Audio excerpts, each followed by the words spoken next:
नमस्कार, मैं रोहित कुमार। आप देख रहे हैं कैपिटल टीवी उत्तर प्रदेश की स्पेशल स्टोरी। उत्तराखंड में समान नागरिक संहिता लागू हो चुका है। ऐसे में चर्चा है कि पूरे भारत में इसे लागू किया जाएगा। हाल ही में गृह मंत्री अमित शाह ने मीडिया से बात की। इस दौरान उन्होंने इस्लामी कानूनों के बहाने समान नागरिक संहिता यूसीसी का विरोध करने वालों पर करारा हमला बोला है। उन्होंने कहा है कि सिर्फ 4 शादी और तलाक के लिए ही क्यों शरिया मानी जा रही है। अपराध की सजा भी शरिया और हदीस के हिसाब से ही दी जानी चाहिए। गृह मंत्री अमित शाह ने यह बात समाचार चैनल न्यूज़ 18 द्वारा आयोजित एक कार्यक्रम में कही थी। इस दौरान उनसे उत्तराखंड में लागू किए गए समान नागरिक कानून को लेकर प्रश्न पूछा गया था, जिसके बाद उन्होंने स्पष्ट किया कि भाजपा देश में समान नागरिक संहिता लागू करने को लेकर प्रतिबद्ध है। गृह मंत्री शाह से आगे पूछा गया कि क्या वह देश भर में अगले 5 वर्षों में यूसीसी लागू करेंगे, तो उन्होंने कहा कि यूसीसी 1950 से हमारा मुद्दा है। यह मुद्दा तब से है जब पार्टी जनसंघ के रूप में थी। हम इससे हट नहीं सकते। हमारा मानना है कि देश में एक समान कानून होना चाहिए, इसमें कोई मतभेद नहीं है। उत्तराखंड सरकार यूसीसी लाई है और अब इसकी समीक्षा होगी। इतना ही नहीं, जब उनसे पूछा गया कि क्या देश के मुस्लिम शरिया और हदीस के हिसाब से नहीं रह सकते, तो उन्होंने जवाब देते हुए कहा कि ये एक प्रकार की भ्रांति है। 1937 से ही देश का मुस्लिम शरिया के हिसाब से नहीं चल रहा है। शाह ने आगे कहा कि अंग्रेजों ने जब 1937 में मुस्लिम पर्सनल लॉ बनाया था तो उससे आपराधिक तत्व से जुड़ी बातों को निकाल दिया गया था। उन्होंने आगे कहा कि अगर मुस्लिम शरिया के हिसाब से ही चलना चाहते हैं तो क्या उन्हें ये मंजूर है कि चोरी करने वालों के हाथ काट दिए जाएंगे, बलात्कार करने वालों की सड़क पर पत्थर मारकर हत्या कर दी जाएगी, कोई मुस्लिम बचत खाता नहीं खोल पाएगा और तो और कोई कर्ज नहीं ले पाएगा, और फिर भी शरिया और हदीस के हिसाब से जीना ही है तो पूरी तरीके से जीना होगा। शाह यही नहीं रुके। गृह मंत्री ने आगे कहा कि सिर्फ 4 शादी करने के लिए शरिया क्यों आता है। इस देश का मुस्लिम अंग्रेजों के समय से शरिया और हदीस से कटा हुआ है और कई मुस्लिम देश भी इसे छोड़ चुके हैं। यह बस कांग्रेस के वोट बैंक की राजनीति है और कुछ नहीं। इसे देश के अल्पसंख्यकों को समझना चाहिए। उन्होंने आगे कहा कि आज भी कोई दीवानी का मुकदमा होता है तो मुस्लिम अदालत जाते हैं, ना कि काजी के पास। अमित शाह यही नहीं रुके। उन्होंने राहुल गांधी को भी निशाने पर लिया। उन्होंने कहा कि चोरी करने वालों के हाथ काटे जाएं, बलात्कार करने वालों को पत्थर मारे जाएं और देशद्रोह करने वालों को चौराहे पर फांसी पर लटकाए जाए। क्या राहुल गांधी यही चाहते हैं? गौरतलब है कि भाजपा लगातार अपने मैनिफेस्टो में कहती आई है कि वह देश में समान नागरिक संहिता यूसीसी लागू करेगी। हाल ही में उत्तराखंड की भाजपा सरकार ने यूसीसी को विधानसभा में पास किया था। इसको राष्ट्रपति की मंजूरी भी मिल गई है। अंदाजा लगाया जा रहा है कि आने वाले समय में और भी भाजपा शासित राज्य इस पर अमल कर सकते हैं। बता दें कि लोकसभा चुनाव करीब आते ही एक बार फिर यूनिफॉर्म सिविल कोड यानी कि समान नागरिक संहिता यूसीसी को लेकर देश में बहस छिड़ गई है। एक देश में एक समान कानून की मांग को पूरा करने पर जोर देते हुए केंद्र की नरेंद्र मोदी सरकार ने इसे लागू करने के संकेत भी दिए हैं। आखिर यह कानून क्या है और सरकार इसे किसी भी कीमत पर लागू क्यों करना चाहती है, आपको आसान भाषा में समझाने की कोशिश करते हैं। दरअसल यूनिफॉर्म सिविल कोड में देश के सभी धर्मों समुदायों के लिए एक समान एक बराबर कानून बनाने की वकालत की गई है। आसान भाषा में बात की जाए तो इस कानून का मतलब है कि देश में सभी धर्मों समुदायों के लिए कानून एक समान होगा।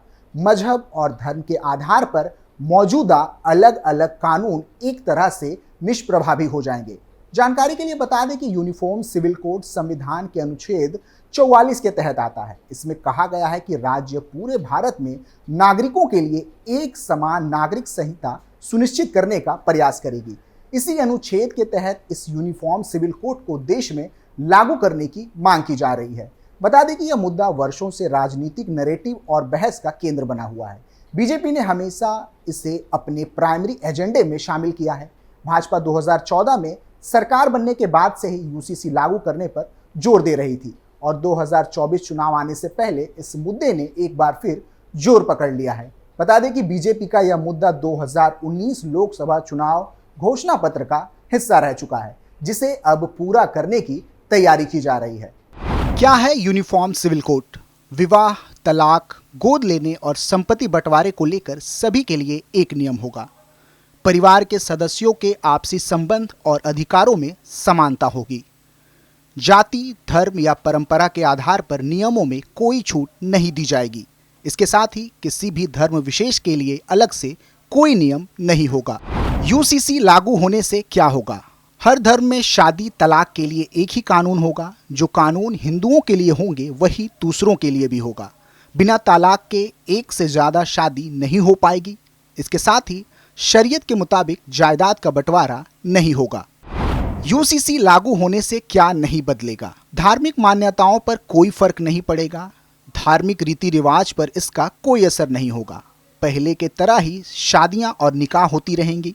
इसके साथ ही खान पान, पूजा इबादत और वेशभूषा पर इसका कोई प्रभाव नहीं पड़ेगा। बता दें कि यूसीसी लागू करने वाला गोवा एकमात्र राज्य है। भारतीय संविधान में गोवा को विशेष राज्य का दर्जा मिला हुआ है। साथ ही संसद ने कानून बनाकर गोवा को पुर्तगाली सिविल कोड लागू करने का अधिकार दिया था। इसलिए गोवा एकमात्र ऐसा राज्य है जहां सिविल कोड लागू है। और अब उत्तराखंड में यूसीसी लागू होने के बाद यह देश का पहला ऐसा राज्य बन जाएगा जहां आजादी के बाद यूनिफॉर्म सिविल कोड लागू किया गया है।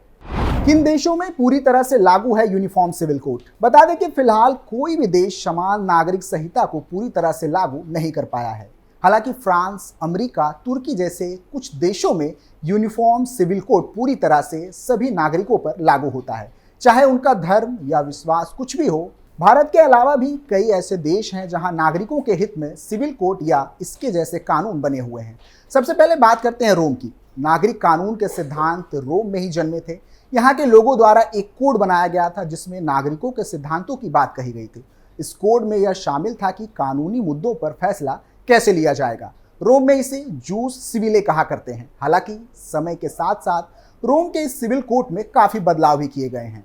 वहीं अमेरिका की बात करें तो अमेरिका में यूनिफॉर्म सिविल कोड का काफ़ी महत्व है। यह कोड यहाँ के हर नागरिक पर लागू होता है, लेकिन यहाँ कानून की कई परतें हैं जो देश, राज्य और काउंटी एजेंसियों और शहरों में अलग अलग लागू होती है। यहाँ सुप्रीम कोर्ट के अलावा हर राज्य के पास खुद के लीगल इंस्टीट्यूशन है। यहाँ सुरक्षा, कराधान, सामान्य कानूनी के मुद्दे संघीय सर्वोच्च न्यायालय द्वारा देखे और सुलझाए जाते हैं। इसके अलावा फ्रांस की बात करें तो फ्रांस में भी यूनिफॉर्म सिविल कोड लागू होता है। 1804 में यहाँ सबसे पहले नेपोलियन सिविल कोड लागू किया गया था। फ्रांस में इसे नेपोलियन कोड भी कहा जाता है। इसने संपत्ति, वस्तुओं, सूदखोरी, सुखभोग, उत्तराधिकार, वसीयत, उपहार, अनुबंध और अर्ध अनुबंधों के एक विशाल क्षेत्र को अपने में समाहित कर लिया। फ्रांसीसी कोर्ट ने विशेष अधिकार और समानता, रीति रिवाजों और कानूनी आवश्यकताओं के बीच संतुलन स्थापित किया। समय समय पर इस कोड में भी कई बदलाव किए गए हैं। यह कोड 36 कानूनों और 2281 अनुच्छेदों से बना है, जो कि लोग, सामान और संपत्ति 3 भागों में विभाजित है। इसके अलावा तुर्की जैसे इस्लामिक देश में भी यूनिफॉर्म सिविल कोड लागू है। बता दें कि यूसीसी बनाने के लिए तुर्की संसद ने यूरोपीय देशों के नागरिक संहिताओं की तुलना करने के लिए एक समिति का गठन किया था। इसके लिए ऑस्ट्रिया, जर्मन, फ्रेंच और स्विस देशों ने नागरिकता संहिता की जांच की गई थी, जिसके बाद 25 दिसंबर 1925 को आयोग ने तुर्की नागरिक संहिता के मॉडल को स्विस नागरिक संहिता जैसे बनाने का फैसला लिया था। इसके बाद 17 फरवरी 1926 को तुर्की नागरिक संहिता लागू की गई और अब इसी रास्ते पर भारत भी चल पड़ा है। सरकार ने बार बार साफ किया है कि यूसीसी भारत की जरूरत है और बीजेपी इसे लागू करके रहेगी। फिलहाल के लिए इतना ही। आप देखते रहिए कैपिटल टीवी उत्तर प्रदेश। नमस्कार।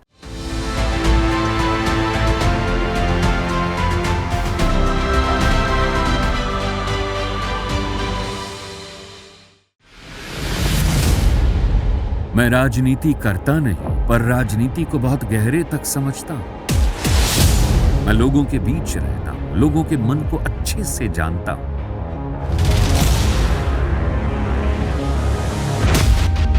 पब्लिक और पॉलिटिक्स की हर नब्ज को खूब पहचानता हूं। संघर्ष की सियासत से सत्ता के सिंहासन तक मैं हर खबर से खरा सच निकालता हूं। ना कोई दौड़, ना कोई race. Capital TV, Uttar Pradesh.